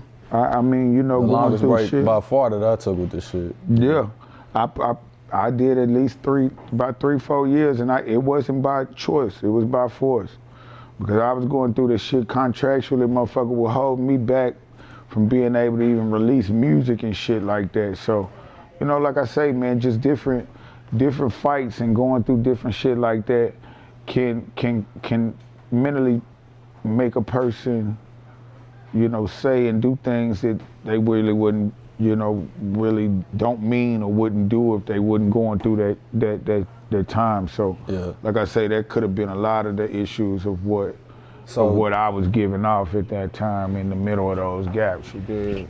To catch up closer to current, I guess another question. How did you get from the point of the peak of us having a conflict to it coming to like some sort of physical confrontation in a high school hallway? How do we get from there to, you know, things being, you know, how you started the conversation off to thinking better of it or being apologetic about it? Because I know for me, a lot of it had to do, well, I can share after you tell. Well, I think a lot of it, how we get here, or how we get to the space we've been in. It's having the guilt of your own actions. See, I look at self first. So I'm looking at myself first. I ain't never really give a fuck about who say or what thinking. I'm thinking about how I could have handled the shit different. And then on top of it, I had a lot of people that's just fans, like I say, that's fans of the both of us, that it was causing a lot of separation. And constantly it's like, man, y'all gotta, you know, I didn't have the ones that was in my ear saying, yo, fuck that nigga, man, and this and that. No, the people in my ear, they saying, man, y'all gotta squash that shit. Y'all gonna squash that shit at some point in time. I don't give a fuck who right or wrong. It's too close. That shit ain't gonna happen like this. Like you know, that was the energy. And me personally, you know, I'm very stubborn. I'm like, well, no, man, fuck that, you know. Then I had to realize, hold on, really, y'all are absolutely right, and I need to take the initiative to being, you know, a owner of my own responsibilities and my own actions. Let me own up to my own shit. So for me, I start feeling that guilt of, man, I could have did this shit different. And then I'm having, you know, I ain't gonna get the naming, but my circle is shit that really fuck with a lot of individuals in your circle. Like, man, this shit ain't cool, bro. Bro, you know, regardless of anything, bro, you could have did that different, bro. Yeah. And I'm like, damn, that's right. I'm already feeling that too. So why in the fuck am I gonna sit here and keep on acting like it's a problem without at least letting that motherfucker know, look, man, I did this wrong, bro. On my end, you know, I kind of reacted in the wrong way, but at the same time, if we can figure out a way to kind of get it behind us. The fact that you was open enough to say, man, you know what, we'll figure it out.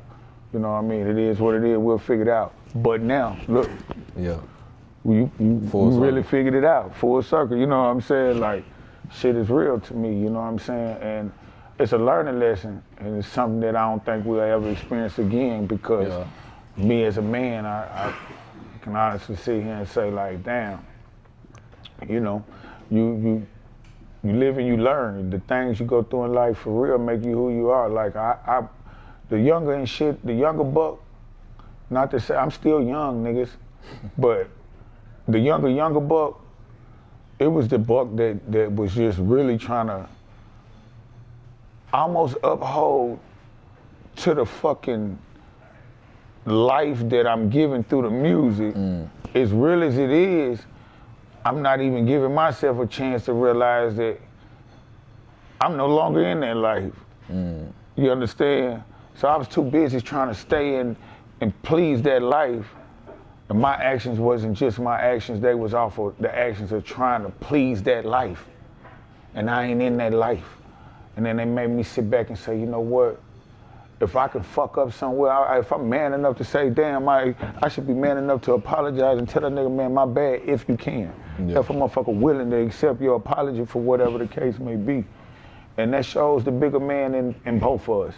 It shows the bigger man in you for not pushing the line that could have did and done it. And people, I think, really love and respect you for that.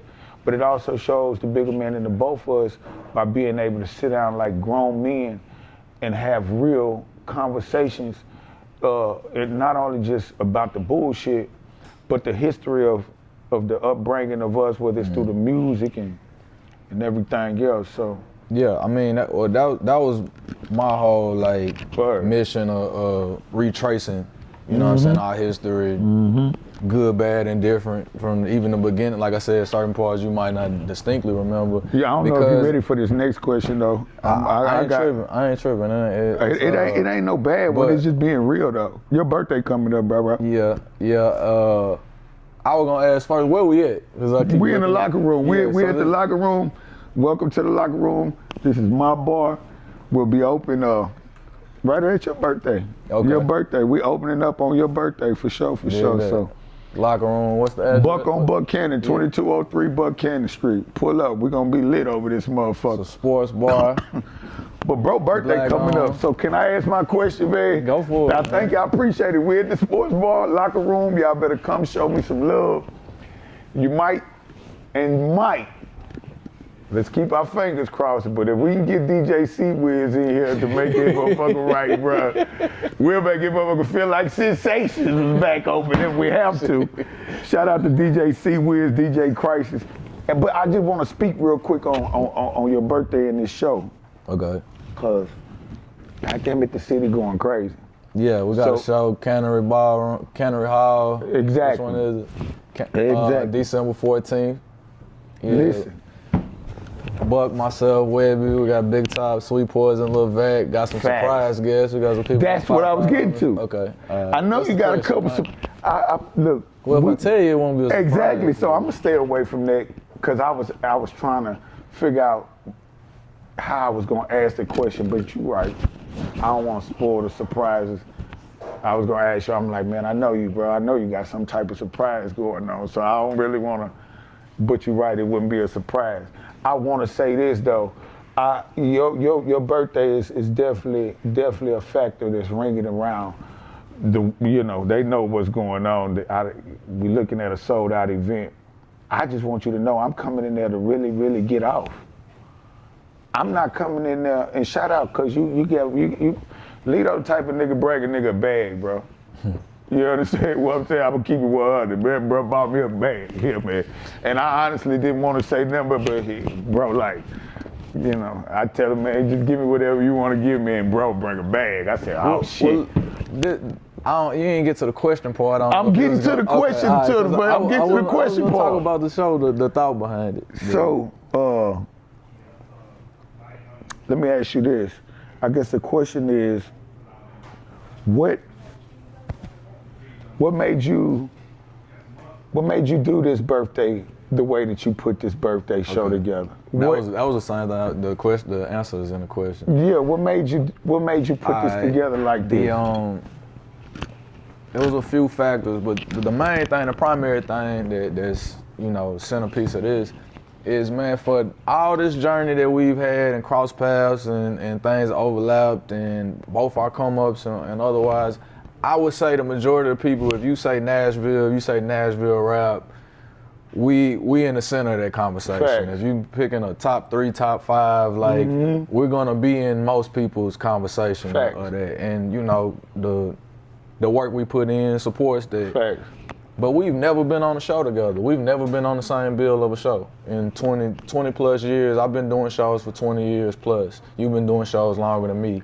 And we performed together. Like I said, we performed together. But you've never been able to buy a ticket and know you're gonna see both of us. You know what I'm saying? You might have brought me out, I might have brought you, like, you might have been in the spot when I got there, or vice versa, or like I said, travel with you.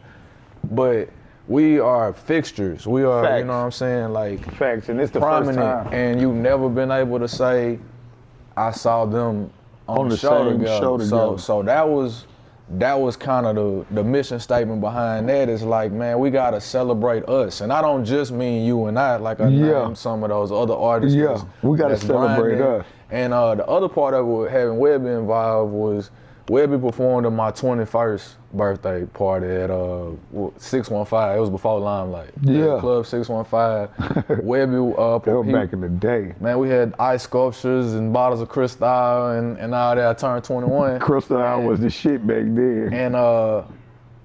And this is a little known fact. When Webby was rocking that motherfucker, he on about his 3rd song performing. It's wild. It was about 2,000 people in the club. Yeah. Man, somebody, I know who, I ain't gonna say who, they went in his pocket some gas. Took the money, went in his pocket, and the money while he was performing. I remember that shit. Cut up out of there. I mean, man, cut that off, man. They went in my pocket, they took my break. That's crazy. I remember that shit. I'm dead drunk over there with the ice sculptures, feeling it. Music cut off, lights come on, show over. So I wanted to double back and do the show that we should have did when I turned 21. And like that was them early days of bringing the city out. Of, like I said, putting. I knew you had a fucking reason. Yeah, for sure. So that because that you know, that was the inspiration behind it, to revisit that 20 years later with him, because I love his music and it definitely moves the crowd. And also primarily that to co-headline a show with you, because last summer you came out as a guest. You, Kwani, City Paper, Trapper Mandel, Big Top. Y'all came out as guests on my set at Brooklyn Bowl. But nobody knew it. Yeah, it was like a surprise type thing. And so I was like, nah, we deserve the treatment of like promo and a build up for it. And a real fucking show for the people. A concert, you know what I'm saying? A concert hall and a top tier venue. Because the other side of it for a nigga journey, like, it took so long, it took so much to get into a hard ticket venue. You know what I'm saying? Like, we played the clubs, we played the hole in the walls, we played wherever that they would let us play for so long. And to get over that hump to where like people are coming to see us rap and they there for the music, that's something that at that time when I went independent, that was one of the things that I was pushing for, because I want anybody to feel like they can come. They can come in. We did it just for the hood for so long, but between shit getting shot up and people fighting and brawling, like they fuck up the money. This shit fuck up the money, and this shit's so bigger than just us. No, and there's people that don't feel comfortable in certain environments, but they fans or they part of our audience too. Facts. And so like it's celebrating all of that, but I feel like largely providing a safe environment for everybody to come enjoy themselves and have a good show, man. If we don't prop ourselves up, if we don't celebrate ourselves, who will? And that's something I had to learn the hard way. Is like Nashville artists don't get booked in Nashville. These are just facts. It's the way it's been for as long. I've had people tell me I'm themselves. not paying an artist from here that much money. Fact. And I took it upon myself to start booking myself. Yeah, start for sure. throwing my own show. Exactly. So the same way you like to say I'm bringing you a bag, like the same thing you said about quantity, like it's knowing your worth. Yeah, fact. You know what I'm saying? It's That's knowing the fact. value of what you're doing. Exactly. And so it's only right. Yeah, so that's It's only right. But it's a celebration. It's a celebration of us. And December the 14th, right? Yeah, at Cannery. Whole High. city, the whole, man, listen, man, when I tell you my DMs and shit flooded and shit with this, it's crazy. Every fucking day, man, it's like, you know, I done text you in the middle of the night, bro, send me the link to the tickets. These folks tripping, you feel what I'm saying? It's 3 o'clock in the morning, I'm texting Lito, talking about send me the link, cause they got the ticket. I had to tell him, man, go to Nashville's.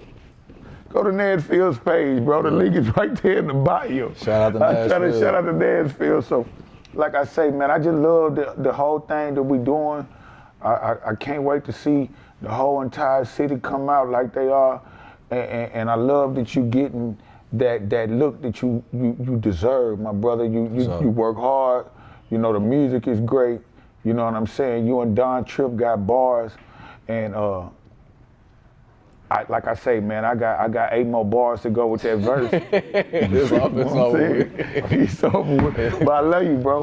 Like a motherfucker, man. Sure. And I'm proud of you, man, for just every fucking thing, man. Like watching you grow into this shit and being the boss that you become, and you know, just constantly and continue, man, to not only do things in regards like this, is keeping the city and bringing the city together and making it work for us, but let's keep it going together, work in progress together. That's the mission statement. And again, shout out to everybody that's pushing and promoting and help making this thing work, because it's way bigger than the city, bro. We taking this shit worldwide. This shit is, you know, the world want to see. The world is running to Cashville. We are really on time. We have to. Like, for sure. You did. Like so that, and that's we the new shit. This is where it's at. You did. And that was even just a backtrack to this whole platform. That was part of the premise of it, is like Black Nashville. Like we don't, you know. When people think Black Nashville, you might be as far as they think or know of an existence of, you know what I'm saying, go Black 5 culture. miles in any corner. For sure. But it's like to tell a story that ain't been told. So, you know, I appreciate my guys giving me the space to make this a one-on-one. But like I said, it's 4 of us primarily that pace the conversation, and we plan on having a lot more like noteworthy people such as yourself to sit with us and just have real conversations. That's gangster. Work in progress. That's live, man. Because it is a lot of us that have achieved things, that have done great things, man, and doing great stories things that need to be told. Exactly. And our experiences shared. So appreciate your time. I don't know if y'all want to chime in with, or y'all want to wait till Wiz get in and kind of add to it. Okay. But yeah, man, appreciate you, appreciate y'all. Okay. Do you remember telling me about, it was in Clarksville?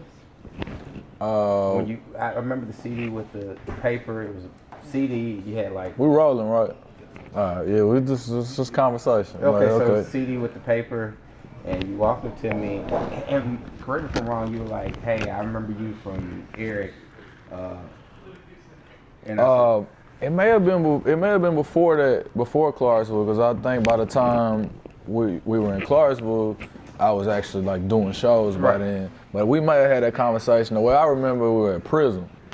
We were, because I always credit you as the first DJ that played my music in the club. Yes. Like. Okay. And so that started at Prism, and that predated me actually doing shows, doing like a paid gig.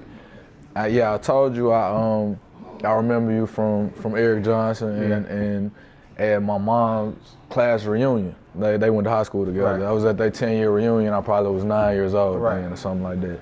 And I remember meeting you through E, and you know, he was a father figure, uncle type of influence for me. And so anybody that I met around him, I just thought was cool. And then the fact that you was DJing, you had your tapes, and I was like, man, that's cool. Like, you know, we was talking about it kind of way before me getting into music, but I still thought the shit was cool. And I met you there, so meet you again, you know what I'm saying? I'm probably 19 and I'm in a club and partying and trying to break through with the music. I'm, you know, also like, hey, this is what I'm doing now as well. Right.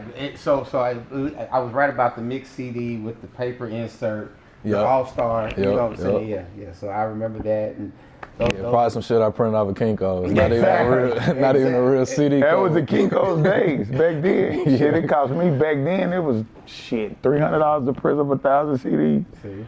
Yeah. Selling bitches for $10 a piece. Hey, man. You do the math. Good numbers. Yeah. And for you, It was way before then. I got New Life. New Life Records. Okay, I remember you, New Life. I remember when you were doing the Cash Money thing. I honestly remember you having like a black jacket. I don't know. You remember the black jackets with the big Cash Money Records. Yeah, Cash Money on Records, the like, arms. painted on the side. That was my favorite shit, bro. It was like the old school jackets. Yeah, they like, was. They you was. know, like the old school jackets with the big collars and everything. Man, So I was remember like fucking, how old was I? 14, 15, like somewhere in there? Yeah. 14, 15, because shit, man, you're right. At New Life Records was the first time Yeah. I had met him, because before then, what made me actually know who you was Pimp C. Yep. Rest in peace to Pimp C. Long live the pimp. Long Little Pimp. I was like 14 years old, and rest in peace to Biz, one of Cashville legends. He had a real relationship, close relationship with them, and I was trying to rap and shit back then. Like I say, I was in these streets fucking around at a young age in a real way. So, you know, I still knew, like I told you earlier, what I wanted to do. So I was rapping and shit in the middle of trapping for real with these niggas and shit. So niggas caught on and seen that I knew how to rap, and then they had relationships with niggas like Pimp and Bun. Nigga was like, man, I'm finna take you to Pimp. And then at the time, Pimp had a house in Atlanta. Yep. You know, so we roll up and shit, and I ended up rapping and shit and playing music and shit, and Pimp was like, man, that nigga cold, man, but ain't really too much I can do right now because I'm going through my own situation. You know what I mean? Yeah. I think he had a label situation him and Bun now was dealing with. But he said, man, make sure you keep your music, go get your music to C-Wiz. And I'm like, C-Wiz? I don't know who no C-Wiz is. Come to find out, when I got back at New Life Records, C-Wiz was the fucking main goddamn source of the goddamn music around here. New Life, definitely. New Life was like the source where a motherfucker was going to get out of music. I'm like, what? So when I got over there, I kind of knew the name and introduced myself from there.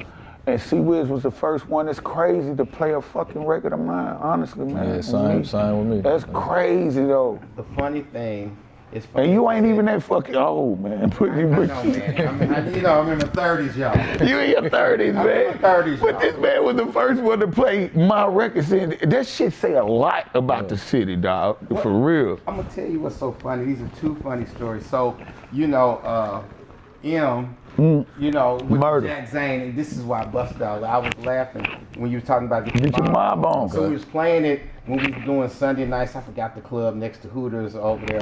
Yeah, off Hard Place. Okay, Zodiacs. Yep. Zodiacs. Okay, so here's the funny yeah, thing. yeah. Crazy. You broke that Damn, record too. You was the first one to ever. Go ahead. So this is the funniest That thing. shit is crazy. And everybody appreciates it now. So you like as DJs, we're mixing and we're trying to mix and speed up the pitch and everything. Em used to get so mad at me because I would speed the record up. He did. He like He did. He did. Like he was like, man, if you don't slow that record down, it's gonna be a problem. It's gonna be a problem. I used to we be- talk about pitch control. Yeah. Yes. Yes, man. The nigga used to be literally in the DJ booth arguing. Yeah. And Wiz like, no, man, I know what I'm doing. You doing? I'm trying to mix a whoop the whoop Mitch. And like, no, play it. We didn't even understand pitch control.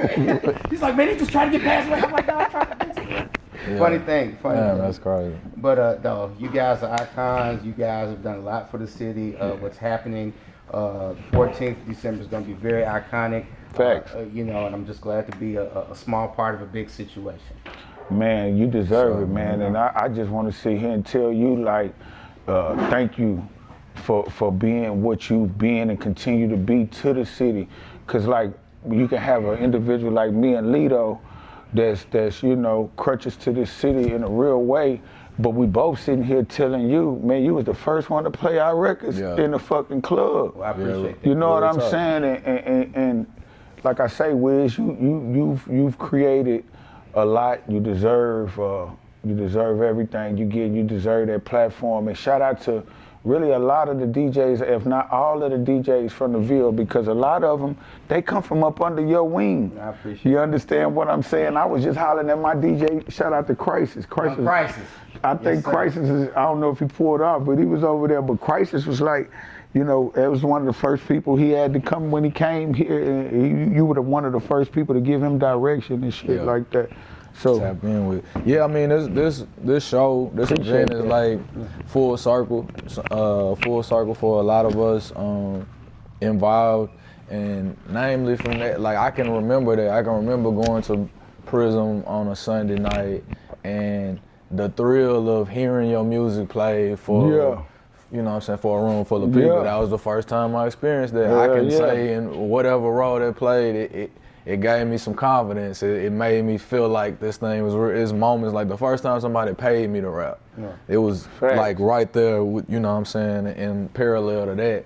And after that first time, you know, you would do it like willfully on your own, the same way it was like you valued the, you know, the, oh, he's here, like I hit the door before I could come and greet you. One of my songs was already rocking. You know, within a year it was Grey Goose that we was working, but I'm saying I remember distinctly I was rapping on Nas and Lil Jon, the Eastside Boys, Quick to Back Down on one of my first mixtapes. So he took a jack beat, like me rapping on somebody else's beat, and the true essence of a DJ, mixing it in with the song that's playing on the radio every day, and you know, it was like, damn, like. But you gotta understand though, Wiz, you broke us to the streets. We was getting played in the streets because of you before we ever was heard on a radio station, my brother. So hell yeah, you gonna get all of this, and you gonna get this praise that you deserve. Cause we were broke in the streets, man. As artists, we had to run to be heard in our streets before we were ever able to get a record spent on the radio. And the radio started to open up and started to play certain local records. I think, what was it, like Slam It or Jam It or some shit. You know what I'm saying? That they would kind of test a record. And then, you know, if you made it through that, then possibly you could keep your record playing and shit on the radio. But, you know, by the time the records that we were having, that became, you know, I would say, I can't even consider them local hits, but before they got the radio, they were already in the streets, so it boosted it up on the radio where they definitely had no choice but to, play it, you know what I'm saying? Leading into me actually working a record, you were definitely playing Grey Goose in the club before it was playing on the airwaves. You know, you may have been the first person that I gave a vinyl to. Because I can remember giving you the mixtapes and you're like, all right, you got, and you know, still was spinning vinyl at the time. So when I went to United Record Press over by the old Sound Stadium. When I got the first 1,000 vinyl records, the first person I had to come see was C-Wiz. I was like, hey, I actually got a single. I got your instrumental. I got radio, street, you know, all it, the standard way. And so so shout out and want to highlight what you're doing with 30 and Up Nashville. Appreciate it. Shout out to Jay. And just as like the ageism is leaving out of hip hop, you know, and I'm glad love to it see because I'm getting younger, niggas. Right, exactly. Like I think time is an illusion, but to be able to like have events and things that are for us, like our generation, and it's like, because I know one thing, if I'm at a party that Wiz is spinning that, I'm gonna hear some of that shit that I want to hear. The things that I've always partied to, that like. And the city know that. And he so created that. For you to brand something in an event space and it's like good to see, you know. I'm talking about 21 years ago when you were first playing my music in the club. So to know you still rocking the party is like that's great. Still here. Now I will tell you one thing, the little sidebar.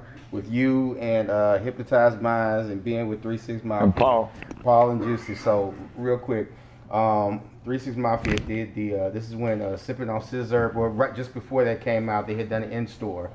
at New Life Records, and Buck was there, and he was like, man, you know, Paul wants me to go on the road with him. Paul and Juicy, you think I should get on the tour bus? I said, yeah, I think you should go. Yeah. And he jumped on the tour bus, and he left like right then. At that on my soul, right then at that moment. Right, he just jumped on the bus. I did. And he was gone. I didn't have shit but the dream of saying I'm gonna go make your shit happen. Yeah. And I had the opportunity right then and there. And as young as I was, I asked Wiz, man, should I go do this? Wiz said, yeah. And I left from there and went straight to Spring Bling. From here to Miami on the fucking bus, y'all, with DJ Paul. And Paul became like my fucking father figure from there on up to this day. Damn near. You're like, I lived in the fucking house. He started to take care of me and shit as a youngster. I'm young, man. Yeah. Trying to figure out a way. I used to live in that alley behind us, y'all. Right here, where I'm at, full circle. This place that we in right now, I used to sneak in here as a kid to wash my clothes. It was a laundromat back then. So life is really full circle. I've been all around the world just to land in a place where I come from. This is my neighborhood where I'm at. Yeah. My best friend got killed right across the street, not even 10 steps away in front of me. I never thought that I would ever be able to do some of the things in my life, but none of these things I'm realizing now some of these things was catapulted by you and you.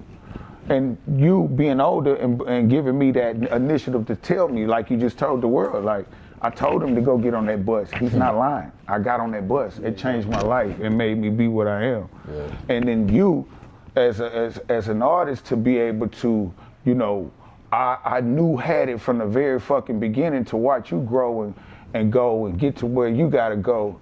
Like, it makes me feel really good. You know what I'm saying? Like, it made me feel like, damn, you know, I was right. I told you. You know what I'm saying? I told y'all niggas dude was gonna blow. And I can say that about you, the band plays, and a few more other individuals, but like I say, man, it's a full circle moment right now that I'm having, sitting around like, damn, I done been through all this shit, been around the world and land right here with my brothers, that two of the brothers that really, really not only paved the way for the city, but paved the fucking way for me. Even up to now, you put this together, Lito. You get your goddamn flowers from, so you gotta know. Lito, look, the man called me and said, hey, because I've been pushing the issues and shit about different shit because we had an understanding where there's no problem. So even though I'm pushing issues and saying, hey man, let's get in and do some music, Lito said, man, now let's clear the air. Let's clear the air first. And that shit right there is such a real moment for me, because I'm only looking at things at that time from a perspective of, man, damn, we ain't got no issues no more. But you can't put bullshit behind you you want to clear the air. That says a lot about you as a man, homie. Right. Facts. And when he said it, I got it immediately. I'm like, you know what? You right. So this was in the making, and Lito, you know, he's like, me, one of the most coldest calculated youngins that he's a thinker. He's very smart. So definitely very smart, very, very smart. Definitely. So when I'm listening, I'm like, damn, let me figure out what he's doing, and now to see it full circle and understand your whole direction is like, damn, this the way it's supposed to go. Yeah. You understand what I'm saying? Not only clearing the air, but also educating, you know, motherfuckers on the history of not only the city, but just our lives individually too, as artists and shit. I mean, I just believe whatever we're doing, it should be done in a real way. And even though we had an understanding, my fear was that it would look like a gimmick or a token thing. And they think that it's just made up for the moment. It's just, okay, they did a song kind of thing or whatever. It's like, the same way, because people inserted their own commentary to whatever was, like I said, on the negative end. So it's like, let's fill in the blanks. Like, let's, like I said, clear the air. And I said I don't know if you remember, because that conversation started like a year and a half ago. Facts. And I'm like, I think we'll figure out that middle ground of how we can work together by virtue of having conversation. Having a conversation for the world. Transparency. Facts. I respect it so much. So that was, and even with this, I'm like, let's prop each other up. You know what I'm saying? Facts. And that's around the board. Like we talked about, like the up and coming artists. Facts. Like we didn't necessarily have certain like opportunities, resources, platforms. Like we had to create them, or we had to go and find them. We had and to that's go, what we like was you said, talking to about. jump on somebody else's tour. Yeah, to make it happen. I had to go out of town. Hell like, yeah. the same with you. Like, Hell yeah, it's shit up wasn't top. no easy. And to find a way to raise your profile. Exactly. It's like, because, you know, in our defense, being from this place, everybody's trying to figure this shit out. True. And it's not really a right or wrong or, you know, better or worse way of doing shit. The same way when people ask me, I'm like, what worked for me might not work for you. But I do believe in pushing. I do believe that people are stronger together than divided and separate. It's not always the easiest thing to combine energies and put a bunch of things together and work in order. But like you said, considering the history everybody got and where we at, of, you know, sound mind and otherwise in present day, like, let's push. Let's do it. But it was a timing thing. We had that conversation after the show last summer, and I felt they needed to know that, because this has been in the making. Yeah. This ain't just something we waked up and said, okay, we're gonna go just, you know, big bro having a situation going on, and we let's just make this happen for the show, or you know, his birthday coming. No, man, we really have been, you know, staying online with each other. He's been moving, doing what he's been doing. I've been doing the same, but we've always known, okay, between the two, that we don't have an issue, and we got to be able to relay that to the people and let them understand not only that it ain't an issue, but, you know, the history of how the issue derived, what it derived from, what went on, what mind frame we were in, taking accountability to your own individual actions and shit like that. So it worked out, and it works for not only myself, but it works for the city. And I just love the fact that we sitting here doing this. I remember, I think our last conversation, I was talking to you, and I was talking about how, you know, Nashville, we didn't have that DJ or that outlet that, say, some of these cities may have. Right. You know, outlet of a person who's on a broader platform to be able to take the artists and showcase them. So for the DJs and for us, we've had to work and big up our DJs, our ones like that created what you getting from the both of us. Yeah. And C-Wiz is the first one for sure that done that for this city. Now we have a younger generation of DJs now that come out and come from us that's carrying this out. And these dudes is super duper cold and excited to see this, because we give them motivation to feel good about playing that Lido record or that Buck record together. But it counts, because it's somebody that can carry that torch and do the same thing that Wiz was able to do for us and many others. In your generation of DJs. Because these days with technology, you got so many tools. You know, it's we really, like I said, I met you at 9 years old and you was pushing mute. You had physical product. You know what I'm saying? That when you cross paths with me again, I got physical product. Like the means to an end to get heard and to push a brand was such an uphill climb versus everything's at your fingertips. So the thing is, like, play your role, do your part. Like, everyone can bring everybody else up. You know, like y'all talk. Me and Crisis did some mixtapes early on in my career. He was on the road with me. The same with DJ Coops and others that like Dolo White and Scooby. I did a tape with them. Dolo was on the road with me at one time. The artist to DJ relationship is still a valuable one. And we can't forget Dolo White for sure. No. And Scooby, rest in peace to Scooby. They are epitome and prime aspects to the city, because they created the change at radio. You understand? Yeah. Outside of just being DJs, they started in the DJs in these clubs and rocking. Right. You know what I mean? And Dolo White, respect to where he's at. But I feel like once Dolo White and started, you know, understanding the culture of the music in the clubs, he was able to take it and implement it and start pushing that narrative to get more play at radio when he wasn't in the position that he's in now. So I always salute him because he broke that barrier of even getting records. It was hard for him to get these DJs to even play local music on the radio at the time. Right. You know, PDs and shit and the politics of music wasn't allowing people to just go in and do those things, and it took individuals, you know, to go in and say, you know what, I'm gonna do this, I'm gonna do that, and was it anything you wanted to ask us sitting there? Like, well, first of all, we kind of interviewed each other. So well, let me say this, man. You know, for both of you guys, great artists. You know, I know you all both professionally, and I do know you all personally. Okay, and I love the minute you all have come. You continue. Let's grind. Let's make your birthday special. Most definitely. Let's give the city something to smile about. Most definitely. And let's just do the damn thing. And I've been here for a little while. I hope that I will be here a little bit longer. And you know what I'm saying? And yeah. they ain't gotta love it, but they gonna respect it. Then you better know it. I love that. So I appreciate you guys. Appreciate you too. December the 14th, Canary Hall, man. If you ain't got if you can still get a ticket by now, you should have been there. Got you probably.